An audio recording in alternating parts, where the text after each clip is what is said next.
En este video vamos a continuar con el tema de DNS. Vamos a explicar los diferentes tipos de servidores que existen, las zonas que están bajo la autoridad de estos servidores y dos diferentes formas de consulta, iterativa y recursiva. También vamos a ver algunos ejemplos. Un servidor DNS contiene una base de datos con los diferentes tipos de registro que existen. Ofrece el servicio de consultas bajo el protocolo UDP puerto 53 en la capa de transporte, y bueno, la capa de aplicación se le conoce como el protocolo de DNS. Tenemos diferentes tipos de servidores en función de las zonas que están bajo su resguardo. Tenemos los servidores raíz, o conocidos como los servidores root. Después tenemos aquellos servidores que tienen almacenadas los registros de nivel superior, los genéricos o los de los países. Cada servidor DNS que es dueño de una zona, es decir, que mantiene la base de datos para ese dominio, se dice que es autoritativo. Entonces también vamos a ver qué son los servidores DNS autoritativos y aquellos servidores locales que generalmente nuestros equipos son los que consultan para obtener las direcciones IP asociados a los dominios que nosotros consultamos. A lo largo del mundo existen 13 servidores raíz. Esos 13 servidores raíz mantienen la estructura de DNS en todo el mundo. En ellos no se encuentran todos los dominios que puede haber en Internet, sino contienen la información de los servidores DNS que almacenan los registros de nivel superior. Esos están en la jerarquía del árbol de DNS hasta arriba, es decir, son el nodo padre. En esta página de la llana podemos encontrar la lista de servidores DNS junto con su dirección IPv4 y su dirección IP versión 6. También nos indica quién lo opera y por lo tanto podemos saber en qué parte del mundo están. Estos 13 servidores DNS están ubicados en Norteamérica, en Europa y en Asia. Ya que es la base de la estructura de DNS, no solamente existe un único servidor por cada uno de esos 13, sino que están replicados para tener un alto nivel de disponibilidad. Estos servidores no contienen la información de los dominios de nivel inferior, solamente contienen la información de aquellos servidores que contienen los registros de los dominios de nivel superior. Más adelante vamos a ver un ejemplo. En la jerarquía encontramos hacia abajo los dominios de nivel superior, que se dividen a su vez en tres categorías: los CCTLD, GTLD y .ARP. Los Country Code TLD o Country Code Top Level Domain son aquellos servidores que tienen en su base de datos los dominios pertenecientes a los países, como por ejemplo MX, JP, US. Los GTLD o Generic Top Level Domain contienen información sobre los dominios como organizaciones, comercios, como por ejemplo el .org, .com, .gov, etc. A su vez, estos servidores GTLD o genéricos se dividen en dos: aquellos que son patrocinados y aquellos que no lo son. Los que son patrocinados, por ejemplo, pueden ser el .aéreo para la industria aeronáutica. Los que no son patrocinados, por ejemplo, son el .org o el .gov para el gobierno de Estados Unidos. El .arpa se utiliza para hacer una resolución inversa, es decir, de forma común nosotros hemos visto en los ejemplos que utilizamos el registro de tipo A para asociar un nombre de dominio a su dirección IP. En este caso, el .arpa nos sirve para hacer una resolución inversa, para asociar la dirección IP a un nombre de dominio. A este tipo de registro se le llama PTR. Si nosotros tenemos un servidor que está asociado a un dominio, decimos que es un servidor DNS autoritativo. Por ejemplo, la universidad compró el dominio .unam.mx. Entonces tiene un servidor DNS autoritativo que tiene la base de datos de todos los dominios .unam.mx. Por eso se le dice que es autoritativo, ya que es el único servidor en el mundo que está autorizado para tener esa información. Es posible que otro servidor DNS almacene también esa información de los dominios .unam.mx, pero lo va a almacenar en caché, no en su base de datos. ¿Por qué? Cuando un cliente consulta un dominio, por ejemplo la página de la facultad, que a final de cuentas es un dominio .unam.mx, le va a preguntar al DNS de su ISP de forma común.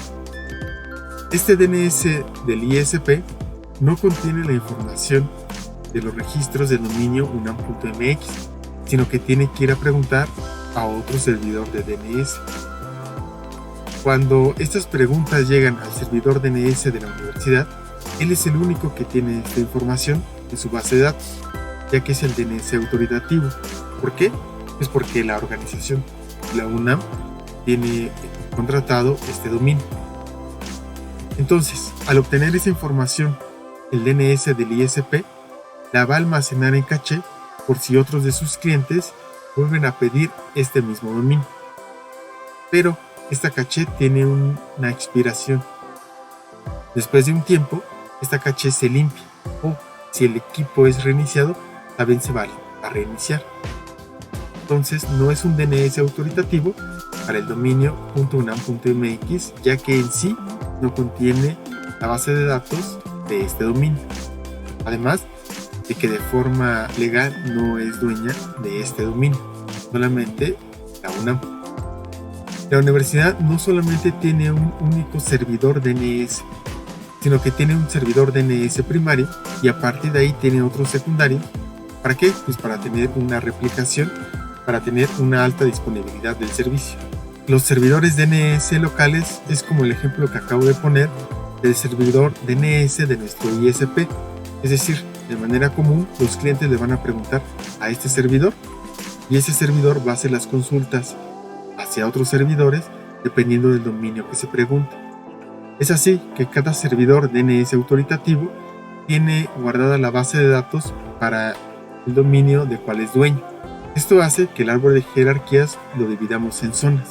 Cada zona va a tener un servidor DNS autoritativo primario y puede tener algunos secundarios como réplica. Retomando nuestro ejemplo de la vez pasada, vamos a analizar para este árbol de jerarquía de dominios cuáles serían las zonas de los cuales son autoritativos los servidores de DNS. Primero, para el dominio de nivel superior MX, sabemos que está asignado lo que se conoce como NIC México, particularmente a su división AKI.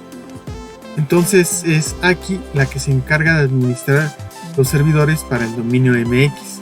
Va a tener los servidores DNS autoritativos para el dominio de nivel superior MX.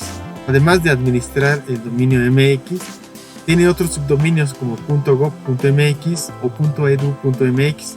Estos dominios son restringidos y para que uno obtenga uno de estos dominios para su sitio web o para otra aplicación, como por ejemplo correo electrónico, necesita cumplir con ciertos requisitos. Es así que para el dominio MX tenemos nuestra primera zona de ejemplo y está administrado por AKI. Después veíamos que tenemos el subdominio de la UNAM. Este subdominio de la UNAM está administrado por la propia institución, ya que tiene un servidor DNS autoritativo. Todos los subdominios que están abajo de UNAM están bajo su autoridad. Es decir, aquí solamente tenemos una zona.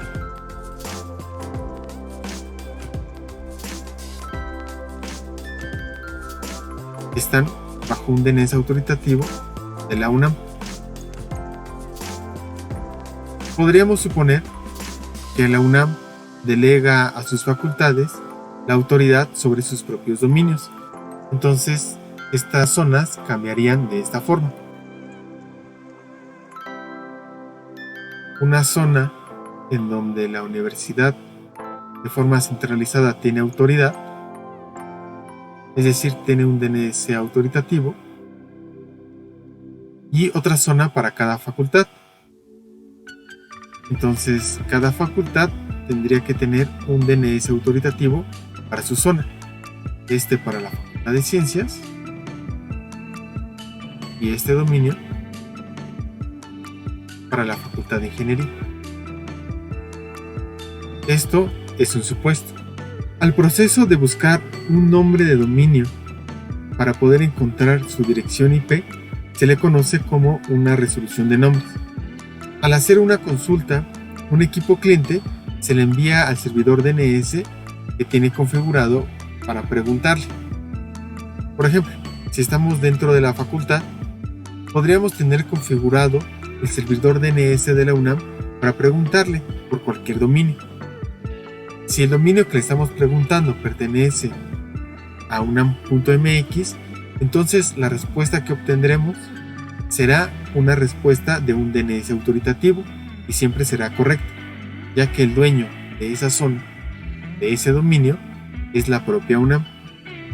En cambio, si nosotros preguntamos por otro dominio, por ejemplo youtube.com, entonces la UNAM no es dueña de ese dominio y ese registro no se debería de encontrar en la base de datos de los servidores DNS de la UNAM.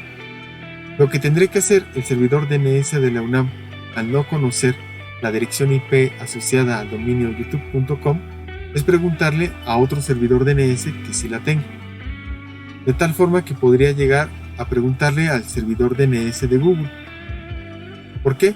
Porque Google es el dueño del dominio youtube.com. De esa forma, el DNS de la universidad ya tendría esa información, pero no la podría guardar en su base de datos, porque no es el dueño de ese dominio. Solamente la va a guardar en la caché, la memoria RAM. ¿Para qué? Para que si otro cliente le vuelve a preguntar por ese dominio, no tenga que volver a hacer la consulta a los servidores DNS de Google.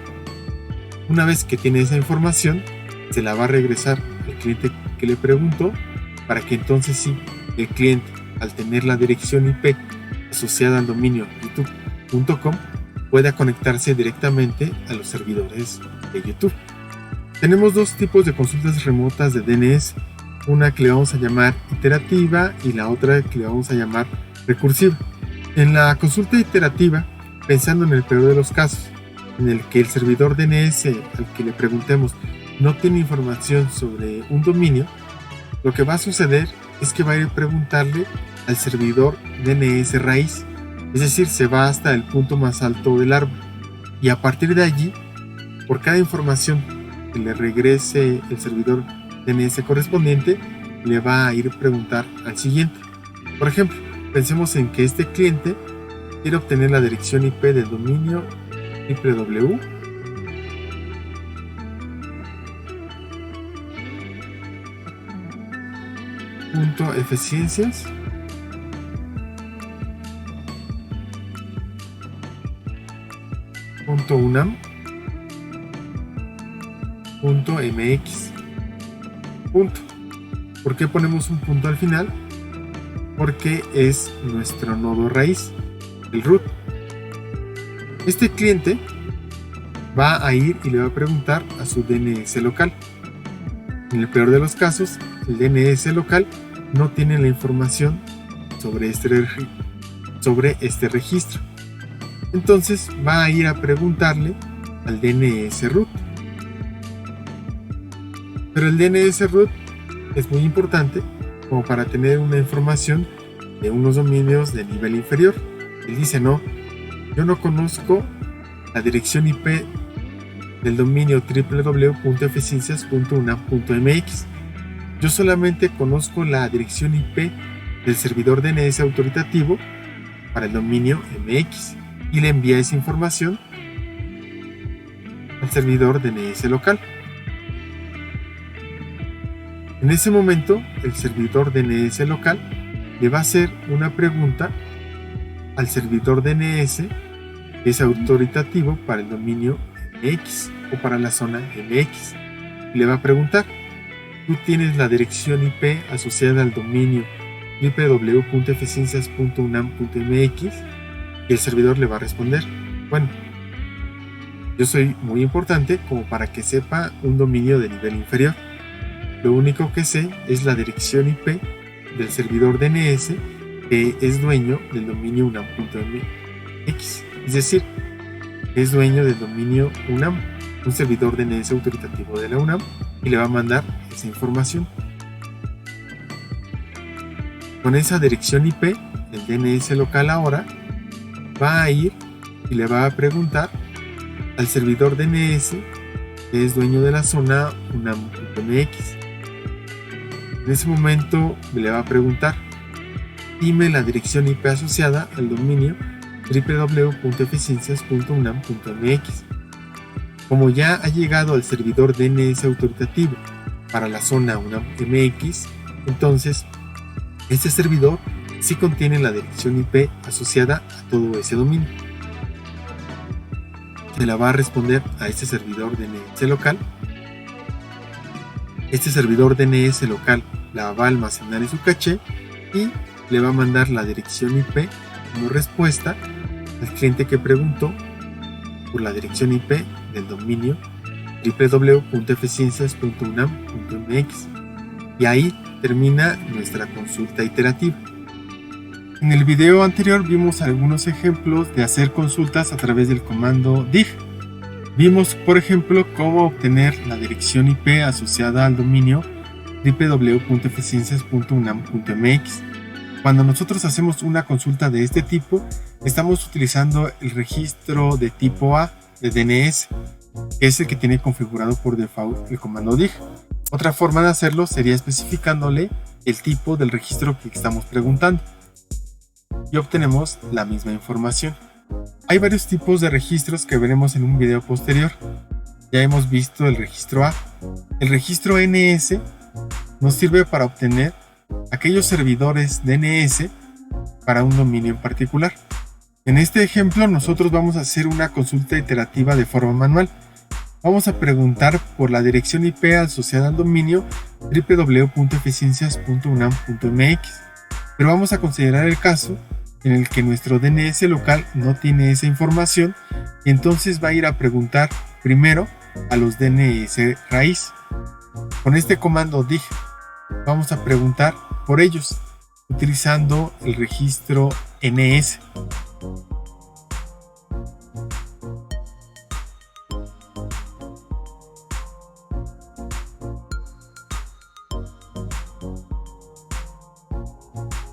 En esta sección, el comando dig nos muestra los 13 servidores raíz. Para este ejemplo, nosotros vamos a tomar cualquiera de los servidores raíz para preguntarle por los servidores DNS del dominio MX o de la zona MX. Con este comando le estamos preguntando al servidor DNS raíz a.root-servers.net por los servidores DNS para el dominio MX.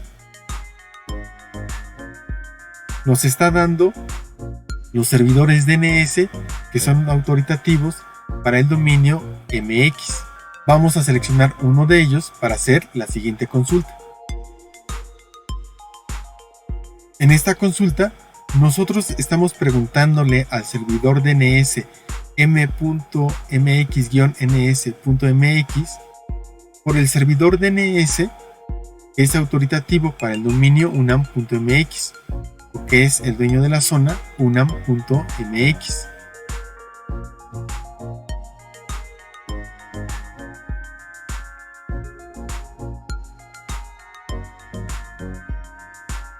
En esta sección, el comando dig nos está dando la información de los servidores DNS autoritativos para el dominio unam.mx.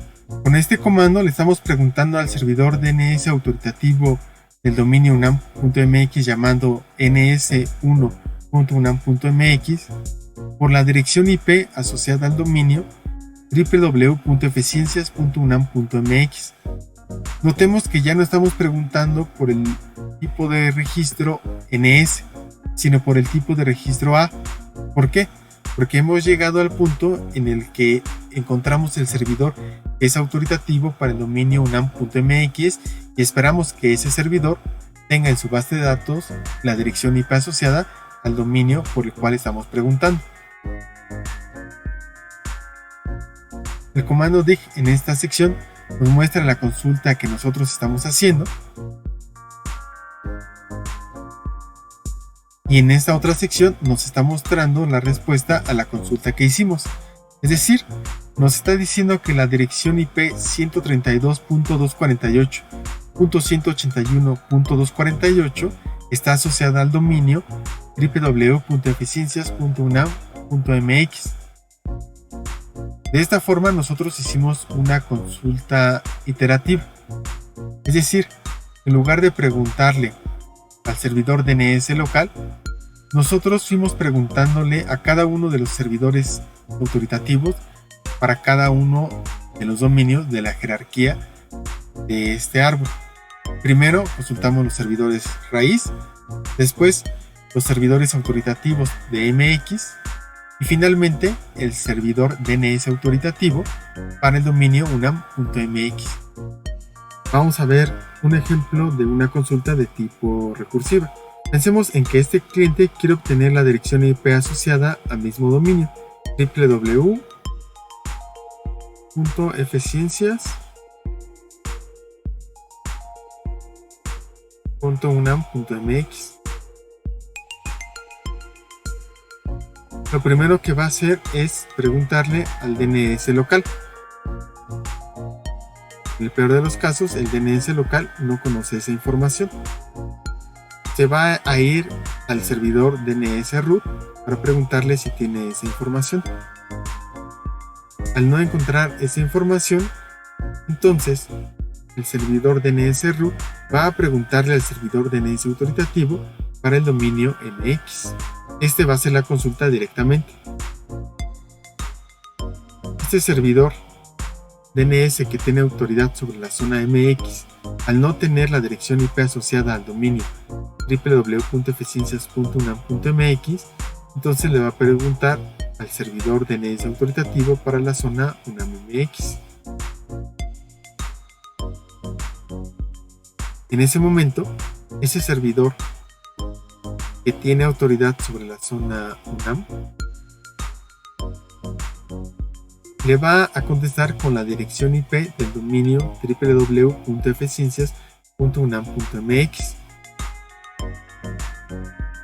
De contar con esa información, este servidor DNS de la zona MX se lo va a contestar el servidor raíz, y el servidor raíz a su vez se lo va a contestar el servidor local.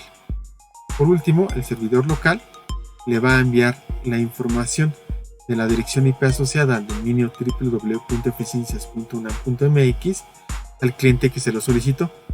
Hasta aquí concluye este video, y en un video posterior vamos a profundizar sobre los diferentes tipos de registro de DNS. Hasta ahorita solamente hemos visto el A, el NS. En el primer video además vimos el registro MX y CNAME, pero vamos a explicar a profundidad qué es lo que significan en el siguiente video. Además, vamos a ver la conformación de los mensajes de consulta de DNS.